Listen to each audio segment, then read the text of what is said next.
अगर आप 500 रुपये का फ़ोन खरीदते हैं, फ़ोन ख़राब निकलता है तो आप क्या करेंगे? कस्टमर केयर के पास कॉल करेंगे या रिफ़ंड करेंगे या फिर सीधे केस कर देंगे? आज हम बात करेंगे एक ऐसे केस के बारे में जिसमें वो सीधे केस कर देता है, भारत के सबसे बड़े बिजनेसमैन मुकेश अंबानी पर। और ये केस चलता है 1 साल नहीं, 5 साल नहीं, पूरे 23 साल।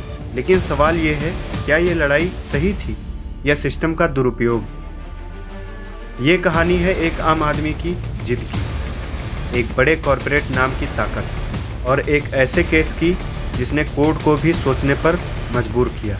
आज हम इस पूरे केस को स्टेप बाय स्टेप समझेंगे और अंत में आप खुद डिसाइड करेंगे कौन सही था। साल 2003 भारत में मोबाइल फ़ोन लग्जरी हुआ करते थे। तभी एक कंपनी आई, रिलायंस इन्फोकॉम, और उन्होंने लॉन्च किया कर लो दुनिया मुट्ठी में, 501 रुपये में मोबाइल। ये एक रेवोल्यूशन था। लाखों लोगों ने ये ऑफ़र लिया। इन्हीं में से एक थे प्रफुल्ल कुमार मिश्रा। मिश्रा ने भी 501 रुपये देकर फ़ोन लिया, लेकिन कुछ ही समय में शिकायतें शुरू हो गई। फ़ोन ठीक से काम नहीं कर रहा था, नेटवर्क ख़राब था। अब यहाँ तक सब नॉर्मल था, लेकिन असली कहानी अब शुरू होती है। आप होते तो क्या करते? रिफंड लेते या छोड़ देते? लेकिन मिश्रा ने जो किया वो किसी फिल्म से कम नहीं था। उन्होंने सीधे केस कर दिया, कंपनी पर नहीं बल्कि कंपनी के चेयरमैन मुकेश अंबानी पर। ये एक शॉकिंग मूव था, क्योंकि आमतौर पर इतने बड़े बिजनेसमैन को ऐसे छोटे मामलों में सीधे आरोपी नहीं बनाया जाता। 2003 में पहली शिकायत दाखिल हुई, लेकिन कोर्ट ने कहा इसमें कोई मजबूत आधार नहीं है और केस खारिज कर दिया। 2004 में फिर कोशिश की, फिर खारिज।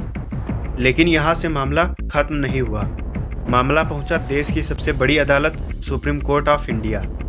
2007 में फैसला आया, निचली अदालत का फैसला सही है, केस में दम नहीं है। अब लगता है कहानी खत्म हो गई, लेकिन नहीं। एक बार सोचिए, अगर कोई बार बार वही केस करता रहे तो क्या होगा? 2016 फिर से कोशिश, फिर असफल। फिर 2025 में एक नई शिकायत, यानी एक ही केस अलग अलग तरीकों से बार बार जिंदा किया गया। यहाँ से कोर्ट भी सख्त हो गया। आखिरकार मामला पहुँचा उड़ीसा कोर्ट में। 2026 में आया फाइनल फैसला, केस खारिज, 1000 रुपये का जुर्माना लगाया गया। जज ने साफ कहा, ये कानून का दुरुपयोग है। किसी पद के आधार पर किसी को दोषी नहीं ठहराया जा सकता।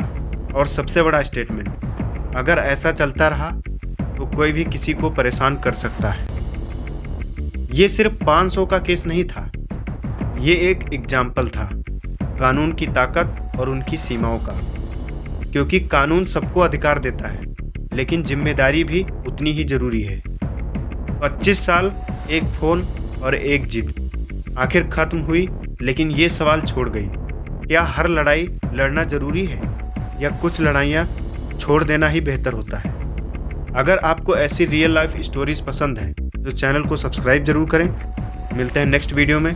बने रहें सूर्या भाई के साथ।